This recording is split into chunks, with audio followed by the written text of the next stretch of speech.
बिस्मिल्लाहिर्रहमानिर्रहीम। रब्बि इश्रह ली सदरी व यस्सिर ली अमरी वहलुल उक़दतम मिन लिसानी यफ़क़हू क़ौली। अल्लाहुम्मा सल्लि अला मुहम्मद व अला आलि मुहम्मद कमा सल्लैता अला इब्राहीम व अला आलि इब्राहीम इन्नका हमीदुम मजीद। अल्लाहुम्मा बारिक अला मुहम्मद व अला आलि मुहम्मद कमा बारकता अला इब्राहीम व अला आलि इब्राहीम इन्नका हमीदुम मजीद। बिस्मिल्लाहिर्रहमानिर्रहीम। अच्छा, 39 आयात हम सूरह बकरा की 3 सेशंस में अब तक कर चुके हैं। आज 40 से आगाज़ करेंगे।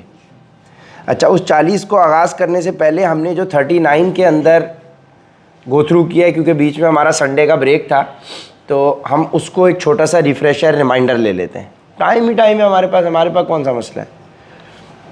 और ये नोट्स मैंने कल अल्लाह ने तौफीक दी तो मैंने रात में ये बैठ के रिवाइज़ करके नोट्स बना लिए थे। अब मेरा क्या तरीका है नोट्स बनाने का, वो मैंने अनस से शेयर किया है, वो फाइल मैं ग्रुप पे आज डालूंगा।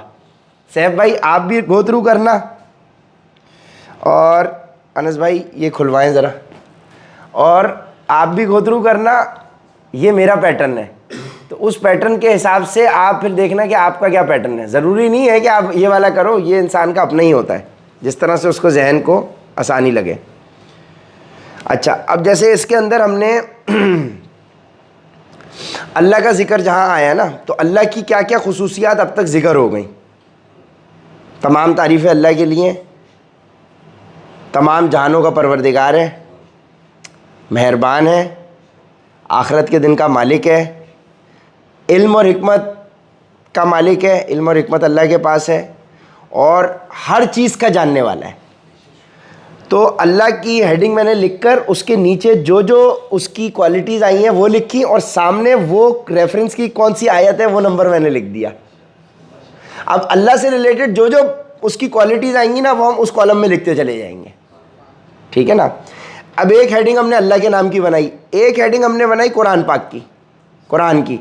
अब उसमें आया, इसमें कोई शक नहीं है अभी, और जिस तरह से हमने आगे आया था कि ये इल्म और हिकमत की किताब है, वो जो हमने पूरा सारा किया है, तो अभी जो आई है बात कि ये इसमें कोई शक नहीं है, तो मैंने यहाँ लिख दिया नो डाउट, और 2.2 यानी दूसरी सूरत की दूसरी नंबर आयत के अंदर ये जिक्र आया है। अब कुफर का जिक्र आया है, डायरेक्टली भी और इनडायरेक्टली भी। अब के काफिर को डराने का कोई फ़ायदा नहीं है, इनके दिल और इनके कान। यार फरहान किधर है यार, उसको बोलो भाड़ में चली गई कॉल, यार अंदर आ जाओ। पॉज कर लो यार, इधर पॉज कर लो। तो फरहान भाई, जहाँ जहाँ अल्लाह का देखो जिक्र आया ना, हमने अल्लाह के नाम की एक हेडिंग बनाई, और जहाँ जहाँ उसकी तारीफ जो जो जिक्र आया हमने यहाँ लिख लिए पॉइंट्स। कुरान का जिक्र आया उसके। अब कुफर का जहाँ पे जिक्र आया, तो कुफर के लिए, काफिर के लिए और कुफर के लिए क्या बात हुई कि इन लोगों को डराने का कोई फ़ायदा नहीं है। वही अब आयत रिलेट करो 2.6, ठीक है। इनके दिल और इनके कानों पे मोहर लगी हुई है, ठीक है ना। काफिरों के दिलों पे और कानों पे मोहर होती है। आंखें इनकी हैं, देख नहीं सकते, ये इन्हीं के लिए अजाब है। अल्लाह ने इनको घेरे में लिया हुआ है, जहन्नुम की आग इनके लिए है। ये गुमराह हैं, डिस्ट्रैक्टेड हैं, ये गुरूर तकब्बुर करते हैं। जहन्नुम की आग हमेशा इन्हीं के लिए है। तो अभी तक कुफर के लिए ये बातें आ चुकी हैं कि इनके लिए इतने सारे मामलात हैं। तो अब जहाँ पे जिक्र आया डराना है, डराने का फ़ायदा नहीं। 2.6, 2.7 में आँखें इनकी अंधी हैं, आइज़ इनकी ब्लाइंड है 2.7, अजाब 2.7, 2.19, 2.24। ये आज मैं आपसे शेयर कर दूंगा कि ये मैं इस तरह से नोट्स बना रहा हूँ, और हमारी ये बनती रहेगी। तो अब हम रेफरेंस भी दे के बात कर सकते हैं, सही है ना। सारे अल्लामा बन जाएंगे इंशाल्लाह, अल्लाह खैर करेगा। अब जहाँ मोमिन का जिक्र आया, मोमिन का जिक्र देखो, अभी तक सबसे ज़्यादा इसकी खुसूसियात आ गई हैं, इसकी सबसे ज़्यादा आई। अब मोमिन के लिए क्या आया, अल्लाह को मानता है और आखिरत के दिन को मानता है। ये 2.8 में जिक्र आया, लेकिन हदीस में देखो 5-6 चीज़ें आई थी, वो सारी चीज़ें भी आगे आ गई। 2.3 में बिलीव इन द अनसीन आ गया, नमाज आ गया, मोमिन जो है नमाज पढ़ता है, अनसीन पे बिलीव करता है, आखिरत के दिन पे मानता है, अल्लाह को मानता है, उसमें से खर्च करता है जो उसको रिस्क मिला है खुशनुदी के कामों में, किताबों पर ईमान लाता है, आखिरत के दिन पर ईमान लाता है, अच्छे अमाल करता है। जन्नत मोमिनों के लिए हैं। वाइफ्स यानी बीवियां जन्नत मोमिनों के लिए हैं। हमेशा की ज़िंदगी इनके लिए है जन्नत की। और ये छोटी मिसाल भी इनको दी जाती है तो ये मानते हैं, क्योंकि छोटी मिसाल काफिर नहीं मानते ना, तो मोमिन मानते हैं, तो इनडायरेक्टली मोमिन मानते हैं। तो मोमिन की खुसूसियत है कि वो छोटी से छोटी मिसाल भी मानेगा। स्ट्रेस में नहीं होता, डिप्रेशन में नहीं होता, गम नहीं होता, खौफ नहीं होता, फियर नहीं होता। अब 2.38 में स्ट्रेस का जिक्र आ गया कि इसको गम नहीं होगा, जो ईमान लाया उसे खौफ वो नहीं होगा, जो ईमान लाया उसे खौफ नहीं होगा 2.39 में। ठीक है जी। अब मुनाफिक, अच्छा मुनाफिक और इत्तेफाक से मोमिन की बराबर बराबर क्वालिटीज अभी तक बनी है। अच्छा, अल्लाह को धोखा देता है मुनाफिक, दूसरे लोगों को धोखा देता है, कमज़ोर दिल का है, इसके लिए बड़ी सज़ा तैयार है, झूठ बोलता है, फसादी है, सबकॉन्शियसली गुनाह करता है, ये लोगों को बेवकूफ़ बना रहा होता है जबकि खुद ही बेवकूफ़ है। अल्लाह इससे मजाक करता है। अल्लाह ने इनको ढील दी हुई है, लिबर्टी दी हुई है। ये गुमराही इन्होंने खरीद ली सक्सेस के बजाय, घाटे का इन्होंने बिजनेस किया। ये अंधेरे में पड़े हुए हैं, बहरे हैं, गूंगे हैं, अंधे हैं, और अल्लाह चाहे तो इनको अंधा और बहरा असल में भी कर सकता है, लिटरली, लेकिन अल्लाह ने इनको ढील दी हुई है। ये मुनाफिकों की जिक्र आ गया। अब वीक हार्ट्स वालों का जिक्र आया कि ये झूठ बोलते हैं, और इनडायरेक्टली तो मुनाफिक की जितनी भी निशानियां हैं ये सारी वीक हार्ट वालों की हैं। फिर जहन्नुम का जो जिक्र आया है तो उसमें आया है कि हमने इंसान और पत्थर जहन्नुम के लिए बनाए हैं। तो अभी जहन्नुम की दो चीज़ें आ गई। अब जहन्नुम की आएंगी कि इसमें क्या खाया जाता है, पिया जाता है, हम इसी लिस्ट में ऐड करते जाएंगे। ठीक है ना। तो ये हमने अभी तक जो हमारे टॉपिक डिस्कस हुए वो, फिर इसके साथ एक नोट्स की शीट हमने बनाई, नोट्स की अलग बनाई, जैसे कि गाइडेंस है, सक्सेस है, राइट ट्रैक पर कौन लोग हैं, जो नमाज पढ़ते हैं, अनसीन पे बिलीव करते हैं, अल्लाह की राह में खर्च करते हैं, किताबों पर ईमान लाए और आखिरत के दिन पे ईमान लाए। ये वो लोग हैं जो सही रास्ते पर हैं। सक्सेस की डेफिनेशन तो फिर हमने ये लिख लिया कि भाई, और इसके आगे इसके पॉइंट्स लिख लिए कि ये इधर रेफरेंस इधर आया हुआ है। फिर दिल में रोग है झूठ बोलने की वजह से, इबादत मुत्तकी लोग करते हैं, ज़मीन बिछोना, आसमान, छत, जो मेन पॉइंट्स थे वो हमने अलग इधर निकाल लिए। कुरान की तरह की कोई किताब ला सकते हो तो ले आओ। इन्होंने नुकसान ख़रीद लिया। नुकसान किन लोगों का हुआ? जिन्होंने वादा तोड़ा, जिन्होंने रिलेशनशिप्स तोड़े, जिन्होंने फसाद मचाया। उसके बाद अल्लाह ही ज़िंदगी देता है, अल्लाह ही मौत देता है, अल्लाह ही दोबारा इकट्ठा करेगा, ज़िंदा करेगा। इंसानों के लिए दुनिया बनाई, 7 आसमान बनाए। आदम की क्रिएशन का जिक्र आया, आदम को सारे इल्म सिखा दिए। फिर आदम और इब्लीस को हुक्म किया कि इसको सजदा करो। जालिम वो है जो अल्लाह की बात नहीं मानते। अब हमने किया था कि अल्लाह इंसान पर ज़र्रा बराबर जुल्म नहीं करता, और जालिम की डेफिनेशन आ गई थी कि जो अल्लाह की बात नहीं मानता, 2.35। यानी अगर हम अल्लाह की बात नहीं मान रहे तो हम जालिम हैं। हम सब भी जालिम बैठे हुए सर। अल्लाह किसी पर जुल्म नहीं करता, जो इंसान के साथ बुराई होती है वो उसके अपने करतूत होते हैं। यानी अगर मैं जालिम हूं, यानी मैं अल्लाह की बात नहीं मान रहा, तो वो जालिम है। ये बता दिया अल्लाह ने कुरान में। जालिम कौन है उसकी भी डेफिनेशन आ गई, जो अल्लाह की बात नहीं मानता। कौन सी आयत में? 2.35 35 नंबर सूरह बकरा की आयत में ये जिक्र हुआ है जो, ठीक है जी। अल्लाह ने कुछ टाइम के लिए आदम को ज़मीन पे भेजा, 3 लोगों को, आदम को, जिन्नात को, शयातीन को।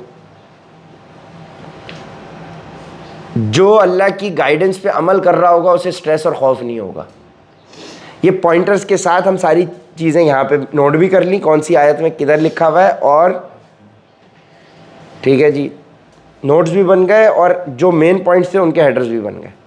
तो ये मैंने अनस से तो शेयर की थी कि भाई अब ये मैं आप लोगों से भी शेयर कर लूँगा, ठीक है जी। और अल्लाह पाक से दुआ है कि ये हम जिस तरह से हमने 30 दिन में 30 सिपारे मुकम्मल किए, अब हम डिटेल में कुरान पाक इस तरह से मुकम्मल करने की हमें तौफीक मिल जाए और अगले रमज़ान तक हम फिर जा मिलें। ये सिलसिला हमारा कंटिन्यूस रहे, इसमें ब्रेक ना आए। और अल्हम्दुलिल्लाह ये हमारी छोटी टीम अच्छी टीम है, टीम हमें नहीं मज़ीद बढ़ानी, अच्छे क्वालिटी पे फोकस करना है हमें, ठीक है। तो अब हम अपना डिस्कशन कर लेते हैं। अनस कौन सा पॉइंट आ गया, ये कहाँ तक आ गया हमारा टाइम स्टैम्प? 12 मिनट लिख लें आप, ठीक है ना। ये कहाँ पर है? हाँ 1 मिनट। और हमने कह दिया, ये 35 नंबर आया था, ये देखें। और हमने कह दिया कि ए आदम तुम और तुम्हारी बीवी जन्नत में रहो, जहाँ कहीं से चाहो फरागत से खाओ पियो, लेकिन इस दरख्त के करीब भी ना जाना वरना तुम जालिमों में हो जाओगे। इसका मतलब अल्लाह ने हुक्म किया कि तुम जो करना चाहते हो करो, इस दरख्त के करीब नहीं जाना, नहीं तो तुम जालिम हो जाओगे। इस दरख्त के करीब क्यों नहीं जाना? क्योंकि अल्लाह का हुक्म था, यानी अल्लाह के हुक्म की खिलाफ वर्जी करने वाला जालिम हो गया। तो आपको निकालना पड़ेगा ना इसमें थोड़ा गौर व फिक्र, यही तो है। अब वापस आए और हमने कह दिया कि ए आदम तुम और तुम्हारी बीवी जन्नत में रहो, ठीक है, क्लियर चल रही है बात। और जहां कहीं से चाहो फरागत से खाओ पियो, सब करो, जो करना करो। ये मिसाल के तौर पे ये जन्नत है, जो करना है करो, लेकिन इस दरख्त के करीब भी ना जाना, यानी ये वाले दरख्त के करीब नहीं जाना वरना तुम जालिम हो जाओगे। यानी सारे चीजें मानो, ये वाला काम नहीं करना, यानी अगर तुमने ये काम नहीं करना, ओरिजिनली तुम्हें ये दरख्त के बाद नहीं जाना, इसका मतलब अगर तुम चले गए तो तुमने अल्लाह के हुक्म की खिलाफ वर्जी की ना, यानी अल्लाह के हुक्म की खिलाफ वर्जी करने वाला दरख्त के करीब भी ना जाना वरना जालिम हो जाओगे। निकाला? यानी अल्लाह का हुक्म है कि तुम्हें जो करना करो, इस दरख्त के पास मत जाना। अब तुम अगर दरख्त के पास चले गए, इसका मतलब क्या हुआ? तुमने अल्लाह की बात खिलाफ वर्जी की ना। अल्लाह ने कहा सब कर लो, वापस स्लो सुने, अल्लाह ने कहा सारे काम करो, मसला नहीं है, जो करना है करो, ये काम नहीं करना। बस सारे काम अलाउड है, 99 काम अलाउड है, एक काम अलाउ नहीं है, ये नहीं करना।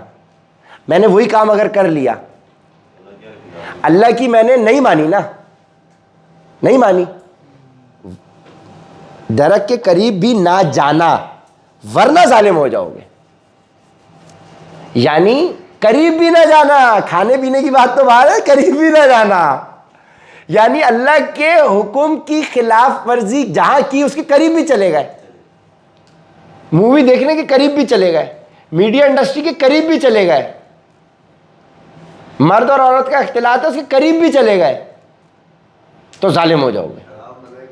करीब भी चलेगा, सिगरेट के करीब भी मत जाओ, नशे के करीब भी, बुराई के करीब भी मत जाओ वरना जालिम हो जाओगे। इसका मतलब जो अल्लाह का हुक्म क्या था कि दरख्त के करीब ना जाना, अल्लाह के हुक्म उदूली की और चले गए करीब, इसका मतलब अल्लाह के हुक्म की खिलाफ वर्जी जो करेगा वो जालिम है। अब ये डायरेक्टली थोड़ी लिखा होगा कि अल्लाह के हुक्म की खिलाफ वर्जी करने वाला जालिम है, ये तो आपको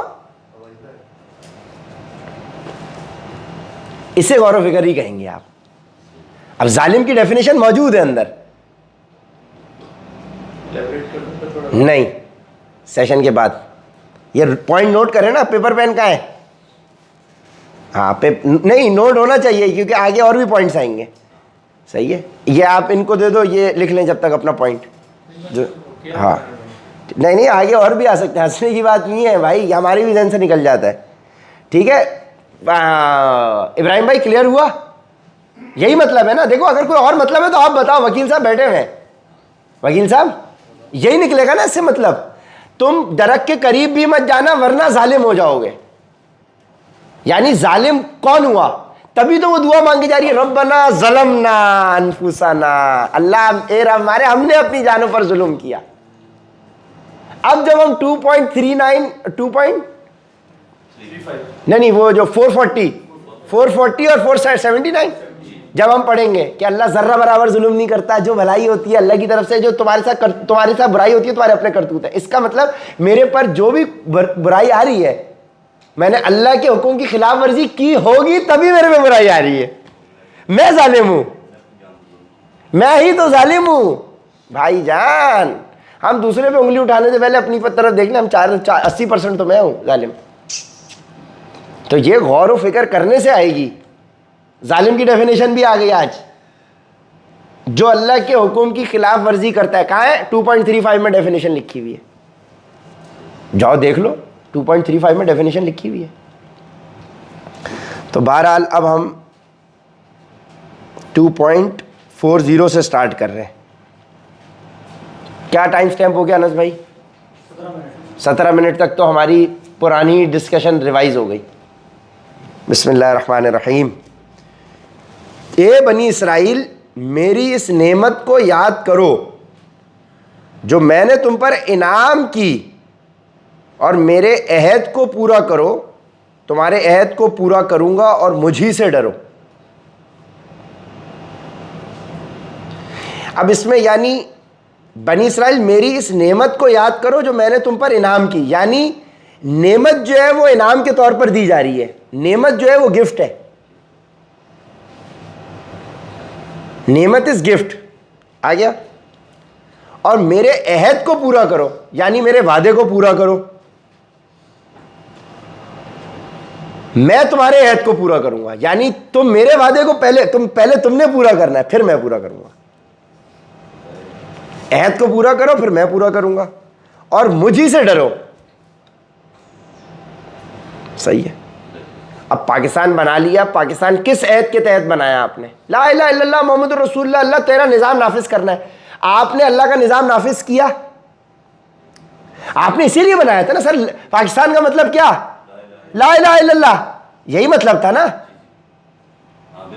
तो अब ला इलाहा इल्लल्लाह का मतलब क्या है कि हम पाकिस्तान बना इसलिए रहे हैं कि हम एक अल्लाह की इबादत करते हैं।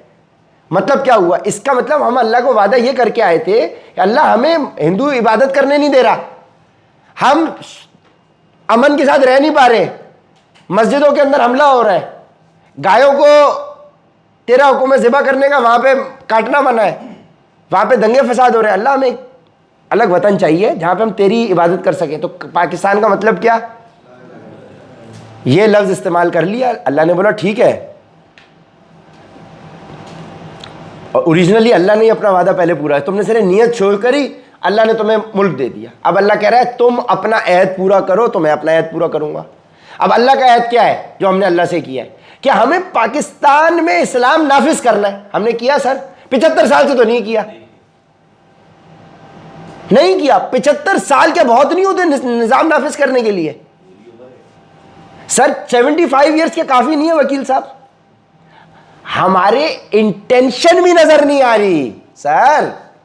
अगर आपकी इंटेंशन नजर आ रही हो तो आपको हो कि हाँ यार ये उस तरफ गामजन है, उस तरफ कहां गामजन है हम, बल्कि हम उल्टी रिवर्स चल गए। एलजीबीटी कानून पास कर दिया,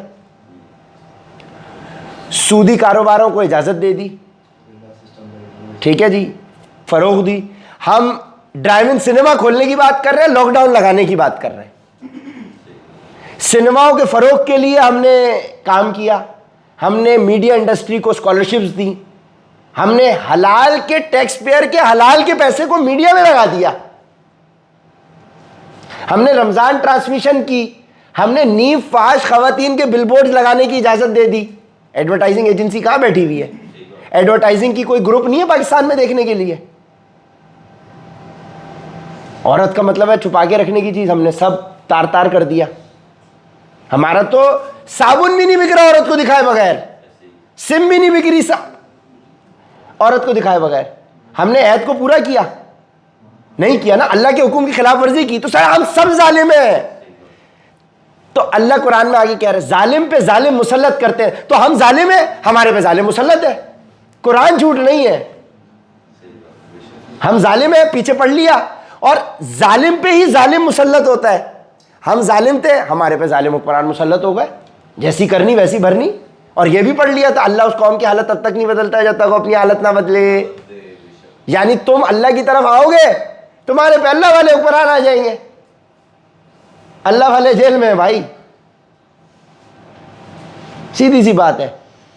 अगर वो खुले हुए होते तो वो जालिम होते। ये उनके होने की ट्रैक की निशानी यही है।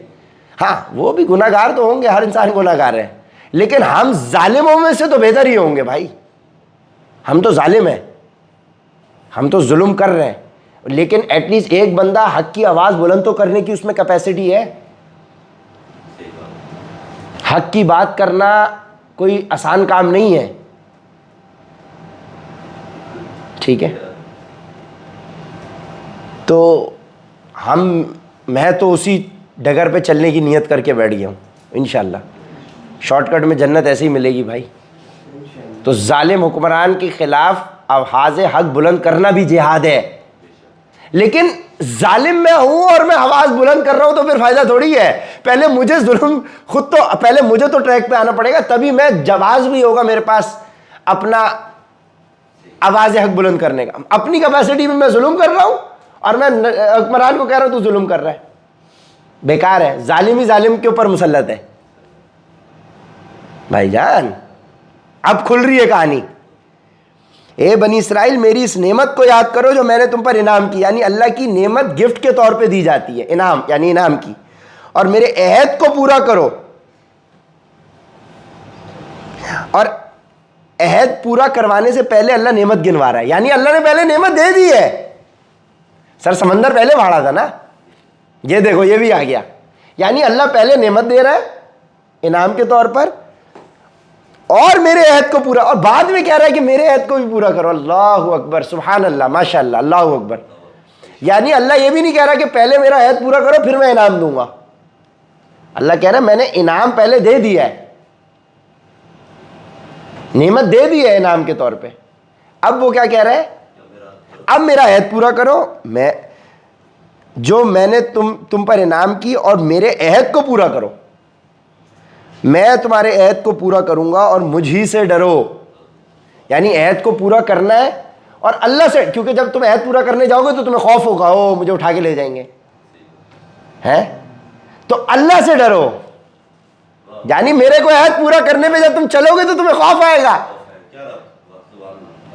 तुम मुझसे डरो। यानी डाला आ जाएगा उठाने के लिए, ओह चलो भाई FIR कटी, चलो भाई कारोबार बंद, चलो भाई, ओह खौफ है।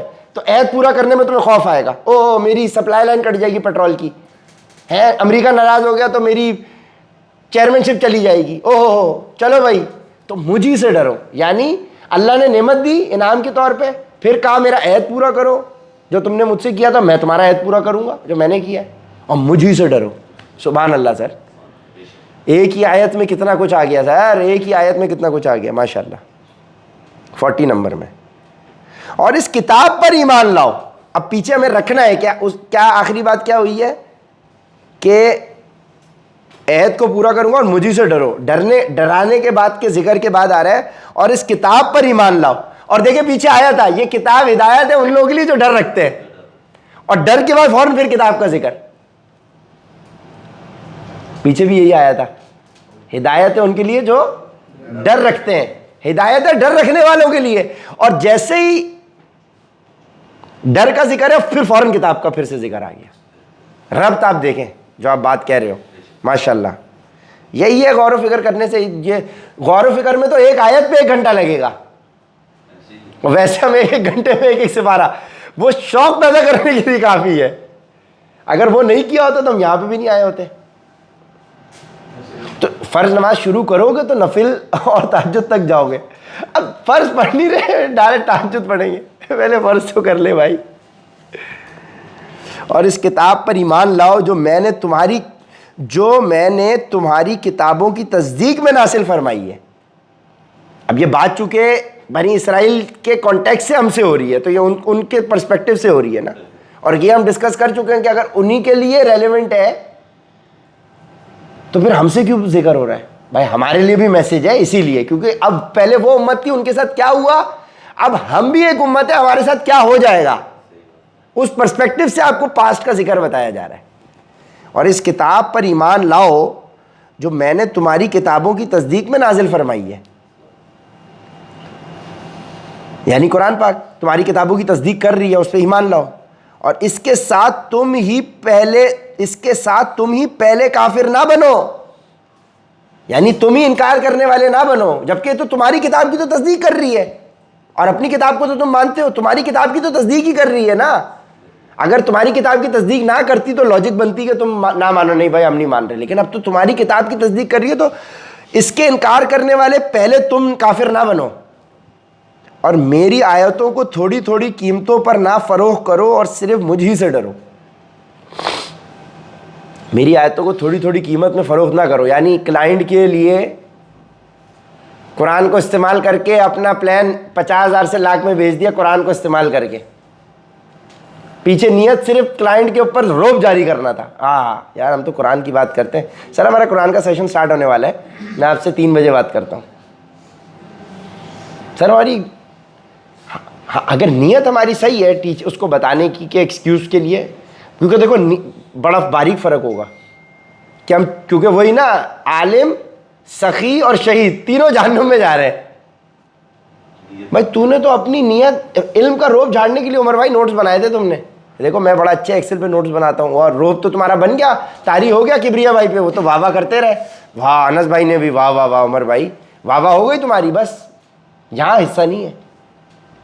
तुम माल खर्च कर रहे थे कि वाह वाह हो जाए, यार देखो उमर भाई कितना खिदमत कर रहे हैं यार किबरिया के लिए, चलो बोनस अनाउंस, इसके लिए बोनस अनाउंस, उसके लिए बोनस अनाउंस, अपनी चौधराहट के लिए किया था कि वो मोटिवेटेड रहे कि वो सेल्स पे काम करें, हमारी रजा के लिए नहीं किया तुमने सेल्स में पक्का करने के लिए, बंदा छोड़ के ना जाए पक्का करने के लिए किया उसको।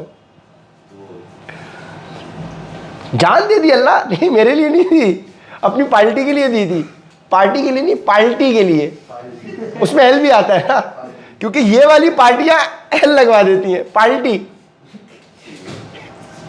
ये नया लफ्ज है पार्टी। तुमने हमारे लिए जान नहीं दी, तुमने अपनी पार्टी के लिए जान दी, तुमने अपने सिंधी होने के ऊपर जान दी, पठान होने पे जान दी, बलोच होने पे जान दी, ईरानी होने पे जान दी, इस्लाम के लिए जान नहीं दी, अल्लाह के लिए जान नहीं दी। भाई हो सकता है भाई अल्लाह के नबी की हदीस है आलिम शहीद और सखी जहन्नुम में जा रहे हैं, वो तो देखो दिलों का हाल तो अल्लाह जानता है? तुम तो अपनी पार्टी के लिए शहीद हुए थे, अल्लाह के लिए थोड़ी शहीद हुए थे। हाँ दुनिया में शहादत तुम्हारी हो गई कि शहीद फलाने शहीद फलाने शहीद फलाने है, सभी शहीद हैं सभी शहीद हैं, शहीदाबाद होना चाहिए नाम शहीदाबाद, सारे शहीद होते हैं इधर, है मारने वाला भी शहीद मरने वाला भी शहीद है। पीटीआई कह रही है जिले शाह शहीद, गवर्नमेंट कह रही है हमारा पुलिस एहलकार शहीद वो उसको। अच्छा ये भी एक हदीस है, एक हदीस है कि अल्लाह पाक कमी पेशी माफ़ फरमाए कि मारने मरने वाला दोनों जहन्नुम में गए, मुसलमान अगर मुसलमान को, क्यों? क्योंकि उसने तलवार उठाई तुझे मारने के लिए, और तूने भी इसीलिए उठाई थी कि मैं मारूंगा, अगर वो नहीं मारता तो तू मारता, तो इंटेंशन दोनों की मारने की थी। तो मरने वाला तो जहन्नुम में गया, मारने वाला भी गया, क्यों? क्योंकि अगर तू बच गया दुनिया में, अगर तेरा वार से वो नहीं मरता तो उसके वार से तू मरता। मुसलमान को जो मारेगा, ये बहुत सेंसिटिव मामला है। हजरत उस्मान ने तलवार इसीलिए तो नहीं उठाई थी, कुरान के सहीफों के ऊपर उनके खून के कतरे आज भी तुर्की में रखे हुए, तुर्की के म्यूजियम में हजरत उस्मान के। यही तो था कि मैं अपनी तलवार नहीं उठाऊंगा मुसलमान के खिलाफ, क्योंकि वो भी वो भी कहने को वो भी कलमा को मुसलमान ही है, सामने से आने वाला, हम भी मुसलमान हैं।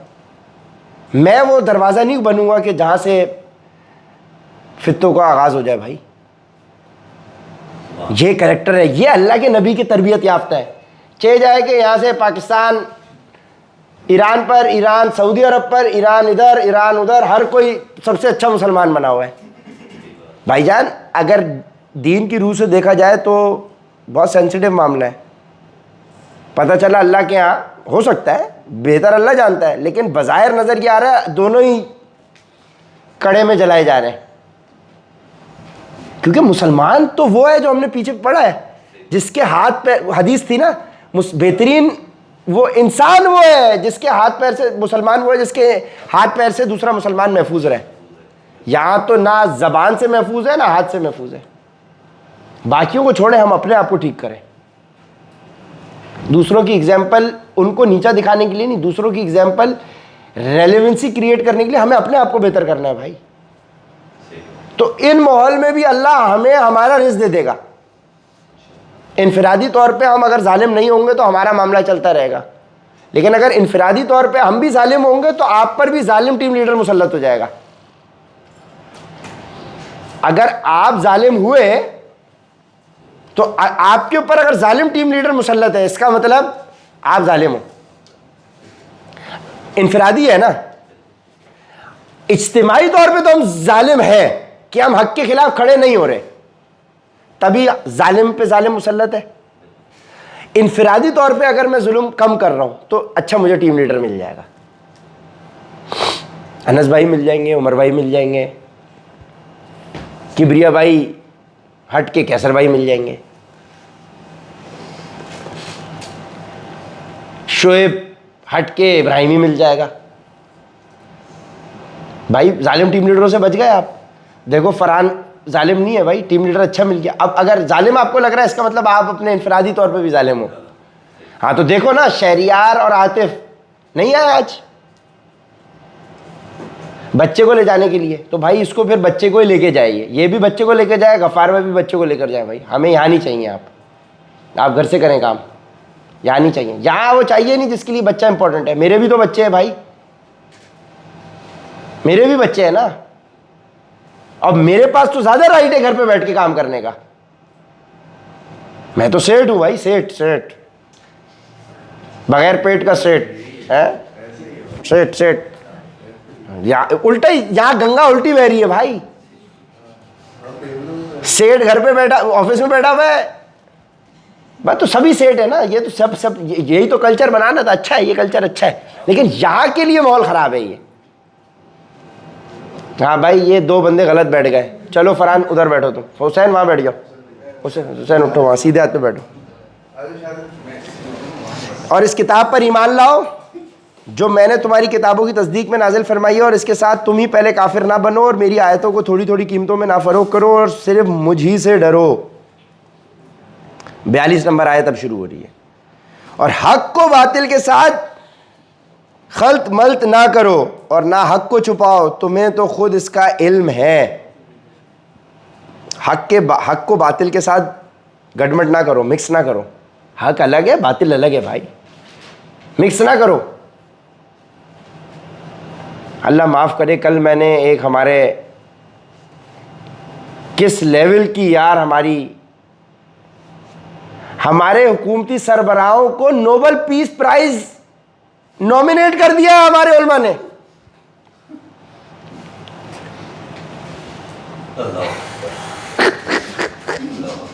नोबेल पीस प्राइज के लिए।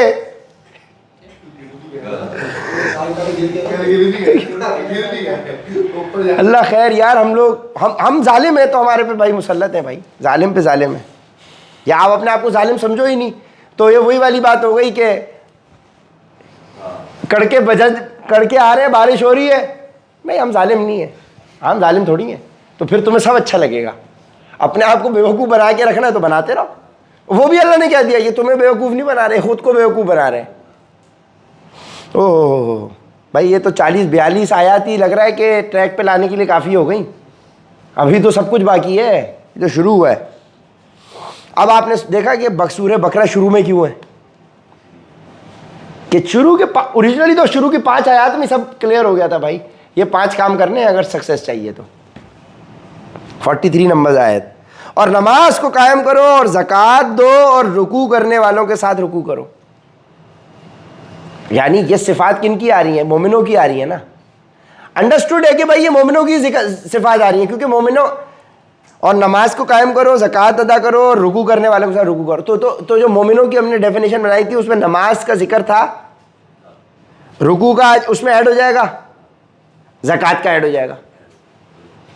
और मोमिन इस्लाम लाता है ना, अरकान इस्लाम 5 है। हदीस में आपको समराइज करके बता दिए 6 चीज़ें एक ही साथ, लेकिन कुरान से ही एक्सट्रैक्ट होगी हदीस भाई, कुरान से ही एक्सट्रैक्ट हो रही है हदीस। कोई भी कुरान से टकराएगी नहीं, कुरान के प्रिंसिपल से कोई भी हदीस नहीं टकराएगी, सवाल ही पैदा नहीं होता। तो ये हदीस जो इकट्ठी हुई हुई है, आइम्मा ने जो इकट्ठी की हुई है, कोई ऐसे थोड़ी कर दी भाई, इसके पीछे कितनी एफर्ट होती है। हमें तो डायरेक्ट खीर खाने को मिल रही है और डायरेक्ट फ़ोन के ऊपर फिंगर टिप्स पे। हम तो अल्लाह को जवाब ही नहीं दे सकते भाई, फिंगर टिप पे तुम्हारे पास हदीसें मौजूद थी, फिंगर टिप पे कुरान पाक था। अब उसी मोबाइल में तुम गंदी फिल्म देख सकते हो, उसी मोबाइल में तुम अच्छा काम भी कर सकते हो। नमाज को कायम करो और ज़कात अदा करो और रुकू करने वालों के साथ रुकू करो। ओ हो, बहुत ख़तरनाक, बहुत ख़तरनाक। ये तो मेरे लिए आ गई लग रहा है। क्या लोगों को भलाई का हुक्म करते हो और ख़ुद अपने आप को भूल जाते हो?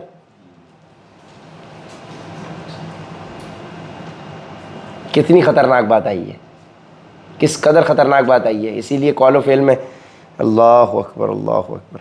क्या लोगों को भलाइयों का हुक्म करते हो, भलाइयों का हुक्म करते हो और ख़ुद अपने आप को भूल जाते हो, बावजूद ये कि तुम किताब पढ़ते हो। क्या इतनी भी तुम में समझ नहीं? ये तो डायरेक्ट हमसे ही बात हो रही, मुझसे ही बात हो रही है भाई। हाँ, ख़ुद तो आप कर रहे हो पूरा दिन बैठ के, कुरान रिकॉर्डिंग हो रही है भाई, सेशन चल रहे हैं, खुद के अमल में ज़ीरो। इसीलिए भाई फिटनेस की गाइडेंस से पहले खुद अपना पेट काटना पड़ता है, तभी क्लाइंट को गाइड कर पाते हैं। खुद रोटी चावल पे डिसिप्लिन रखना पड़ता है, तभी आगे बता पाते हैं। जब तक आप लोग खुद से एक्सरसाइज नहीं शुरू करोगे ना, तब तक आप लोगों के अमल में भी वो चीज़ उस तरह से नहीं आएगी। सोच रहा हूँ एक जिम बना ले, हम ऊपर ही बनाना पड़ेगा। हाँ, प्लान से, हाँ प्लान से, क्योंकि बगैर जिम के ही हम वज़न कम कराते हैं। हाँ पक्का सेल्स कर दो, ये का नहीं है भाई, वो भी करो, बैकअप पे रखो, पक्का कर देंगे आपको इंशाल्लाह। इंशाल्लाह खैर करेगा। सब मिलके दुआ करें कि इनको सीए से इनका दिल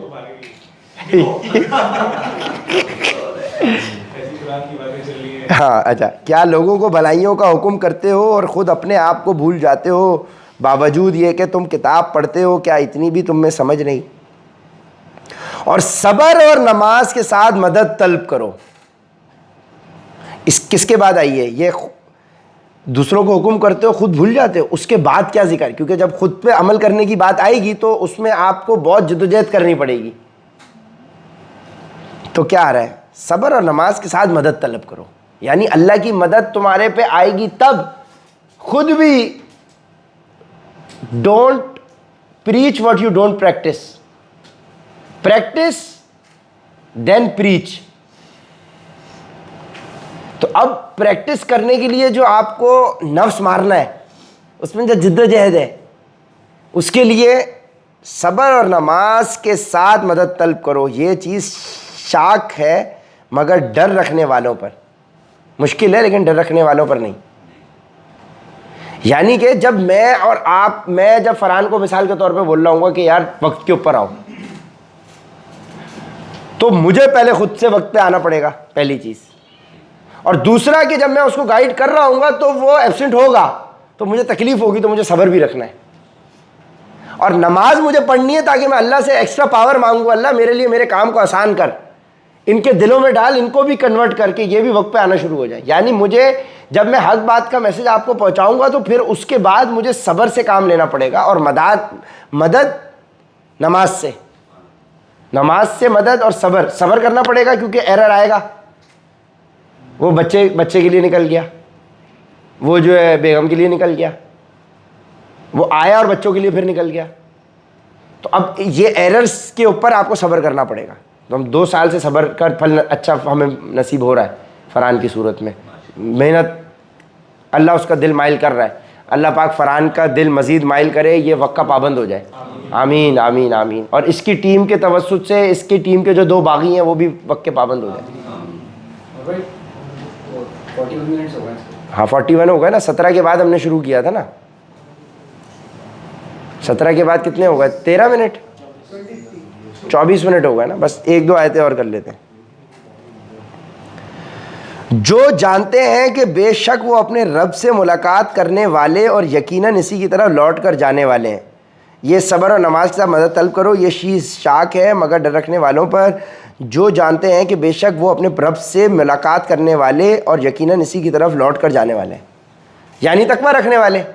अब अल्लाह का ख्याल किसको आएगा? जो हर वक्त कॉन्शियसनेस होगी कि अल्लाह से मुझे जा मिलना है।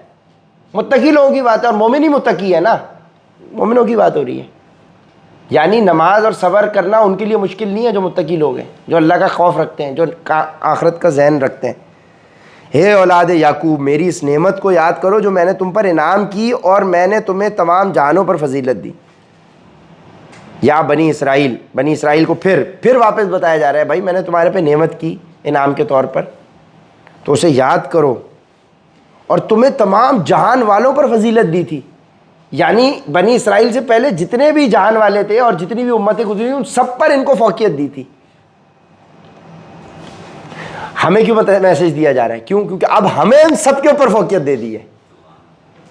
तो अब इनका बनी इसराइल का अंजाम क्या हो रहा है? अब बनी इसराइल का भी एक लेवल बनेगा जिसके, यानी बनी इसराइल का जिक्र आया, अल्लाह ने इनको इनाम दिया, नेमतें दी, तमाम जहानों पर फजीलत दी, अहद लिया, सब कुछ किया। अब ये बनी इसराइल का भी एक हेडिंग बन जाएगी। और फिर ये भी बागी हो गए।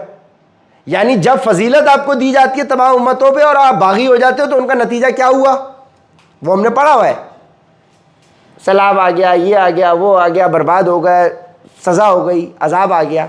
तो ये हमारे लिए भी मैसेज है ना भाई, कि अब हमें फौकियत दे दी है उम्मत मोहम्मद सल्लल्लाहु अलैहि वसल्लम को इस कुरान पाक के ज़रिए। तो अब अगर हम भी डी ट्रैक होंगे तो क्या होगा? कानून अल्लाह का तो नहीं तब्दील होगा।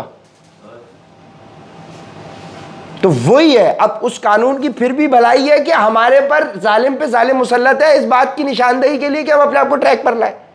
सर अगर हमारे पास करोड़ों रुपए जिस तरह से हमने पिछली ज़िंदगी कमाए वो कमाए होते तो हमें यहाँ तक की ठिकाना कैसे मिलता? अगर हमारी सेल टापोटाप चल रही होती तो हम अल्लाह को पकड़ने के लिए, राज़ी करने के लिए कुरान को क्यों खोलते? यानी उस शर में खैर क्या निकली? उस शर में ये खैर निकली कि हमें अल्लाह की पहचान हो गई और अल्लाह ने उस शर हमें इसलिए दिया कि हमें उस खैर तक पहुंचा दिया। हर शर में खैर है।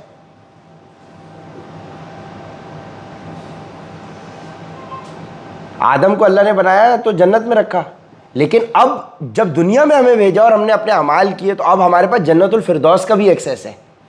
वो फिरदौस तो नहीं थी ना, देखो कहाँ गया है दिमाग। उस शर में से क्या खैर निकली कि पहले लेवल 1 मिल रहा था लेकिन अब 100 लेवल मिल सकता है।